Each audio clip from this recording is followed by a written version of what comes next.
Assalamualaikum warahmatullahi wabarakatuh. Sahabatku, sahabat Zulfaatilah yang dimuliakan Allah, yang selalu berbahagia, berlimpah kesehatan jasmani, ruhani, dan sehat ekonomi. Semoga putra-putrinya Allah jadikan putra-putri yang soleh dan solehah. Amin ya rabbal alamin. Terima kasih sahabatku atas dukungan, support di channel Zulfaatilah ini. Kita simak sampai tuntas. Ya, mana? Ya udah masuk dulu yang ada dulu. Wih, keburu jam 7, jam 8, jam 9.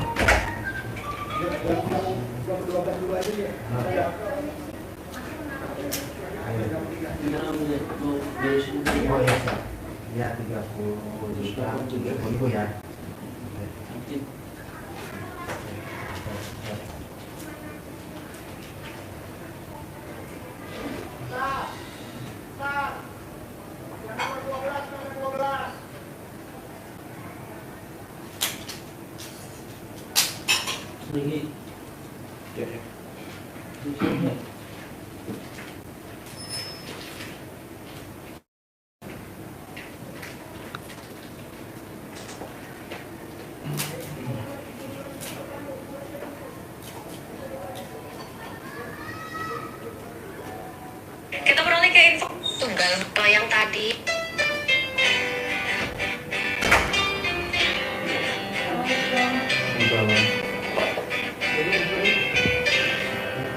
Yuk duduk sini.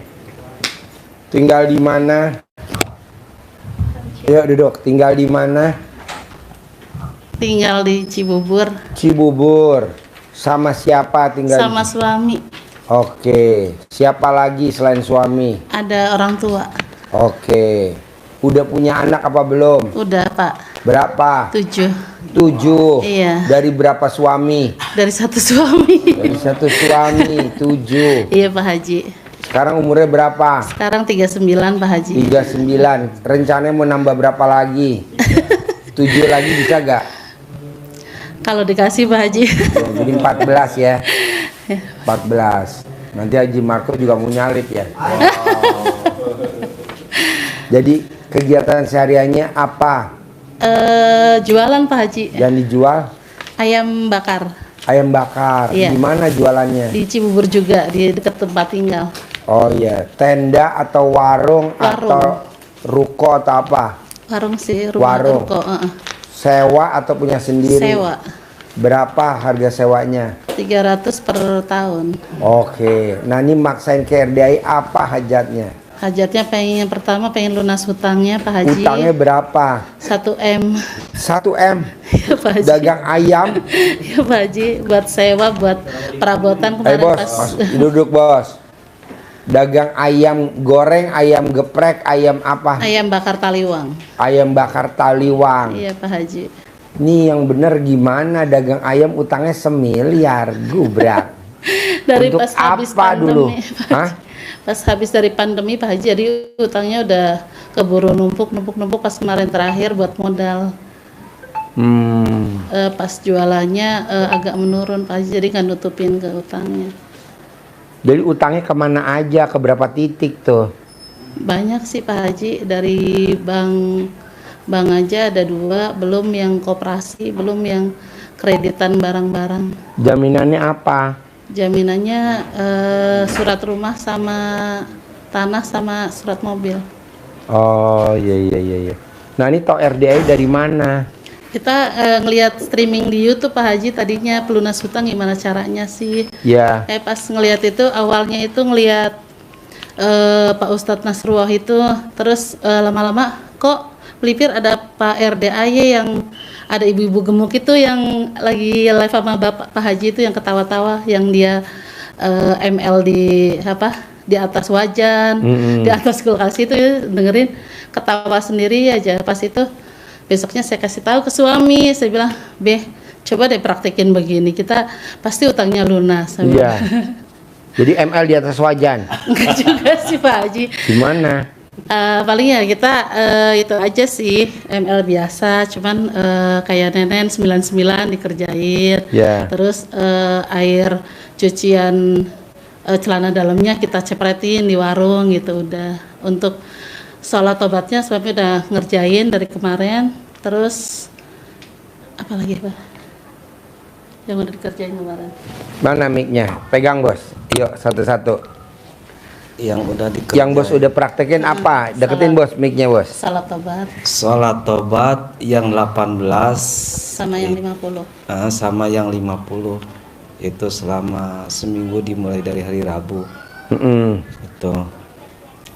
Terusnya lagi apa tuh namanya, karena kami di warung ya, yang saya dengar itu apa, celana itu dicuci terus disiramin ya kayak Udah gitu. dikerjain. Itu Pak Haji.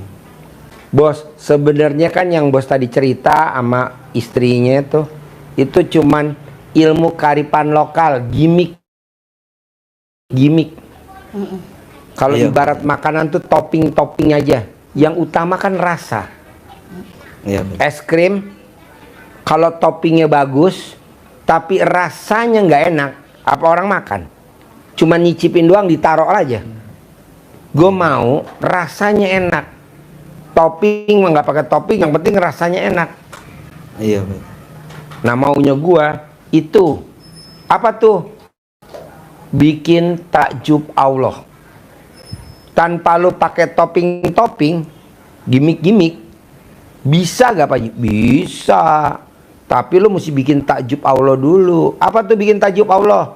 Bangun jam 00, senyum, mandi pagi, tahajud, paksain baca Quran 12 juz. Sifat bangsat yang 18 nggak boleh ada.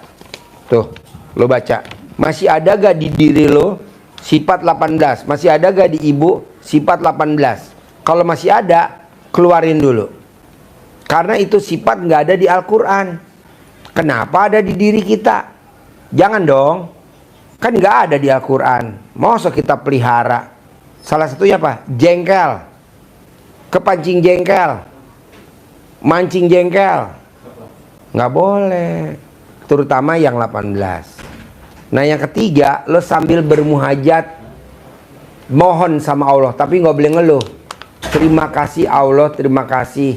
Penghasilan saya sebulan 10 miliar. Jangan lo angkat tangan ngomongnya begini. Allah, besok jatuh tempo. Nggak boleh tuh ngeluh.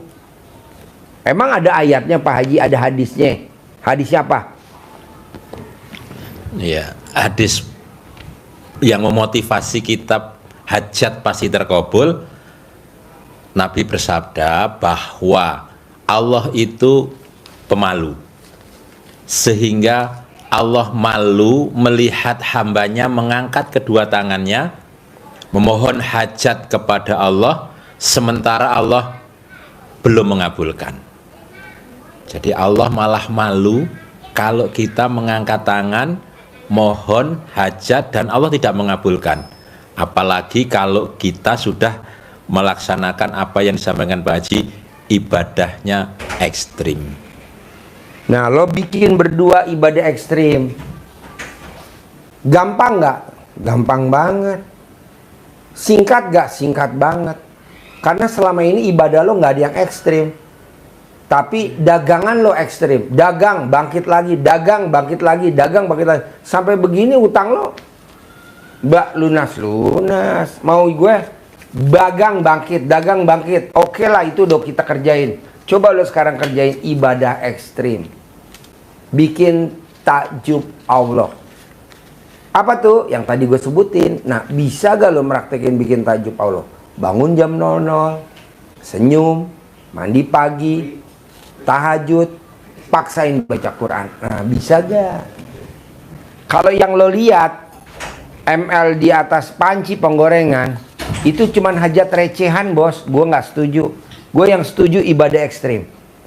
Kalau di atas panci, buat apa? Itu cuman recehan bos. Gue maunya yang ekstrim ibadahnya. Itu cuman gimmick-gimmick. Nggak terlalu apa ya. Ya cuman sekedar utang 50 juta buat apa? Ini kan lo miliaran. Paksain.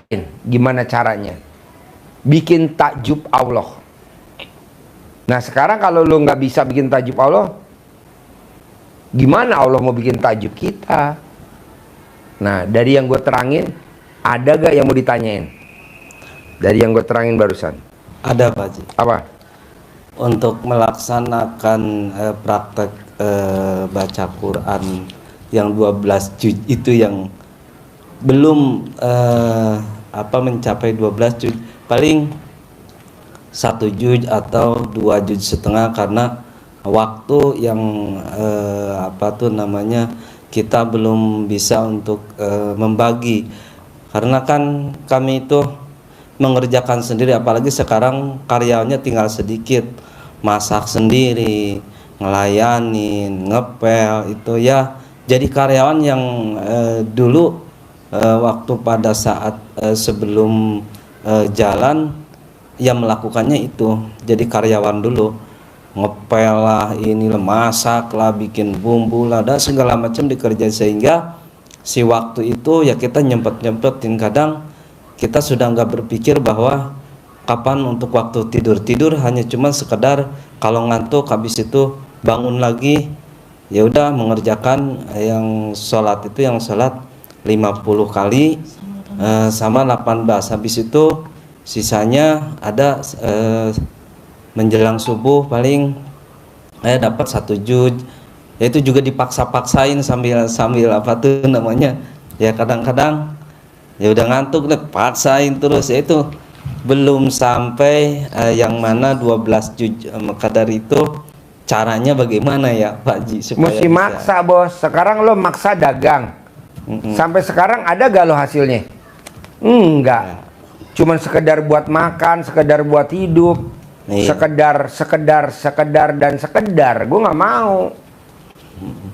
Ada gak Pak Haji yang maksain baca Quran, hajatnya kaya raya tajam melintir? Sahabat Nabi Abdurrahman bin Auf, dia baca Qurannya berapa? 30 juz, paksain. Paginya saudagar, pedagang. Ada lagi Imam Syafi'i, setiap malam khatam dua kali. Kehidupannya luar biasa. Nah, maunya gue bos, lo paksain, gimana caranya? Ke Allahnya paksain, dunianya pelan-pelan lo tinggalin.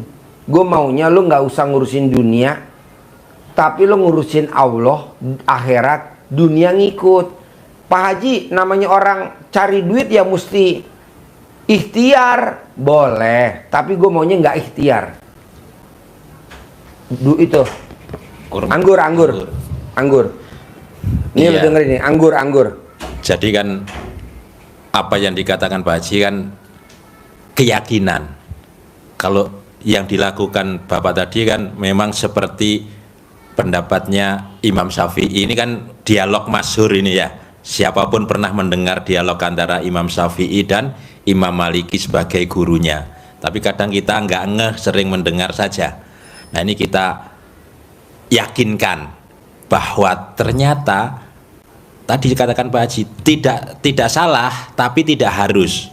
Kalau Imam Syafi'i kan seperti Bapak, untuk dapat hasil harus 24 jam, bahkan tidur saja kadang enggak, tapi juga enggak dapat. Kali ini Imam Syafi'i berbeda pendapat dengan gurunya Imam Maliki. Akhirnya untuk membuktikan pendapatnya, Imam Syafi'i datang ke orang yang sedang panen anggur. Dia kerja untuk dapat gaji, sehingga dia bisa pulang bawa anggur. Nah, ini membuat keyakinannya Imam Syafi'i, saya yang benar, bahwa untuk dapat anggur ini saya harus bekerja. Kalau saya tadi nggak kerja, saya nggak bisa dapat anggur. Bawalah anggur, pulang lagi ke tempatnya gurunya Imam Maliki.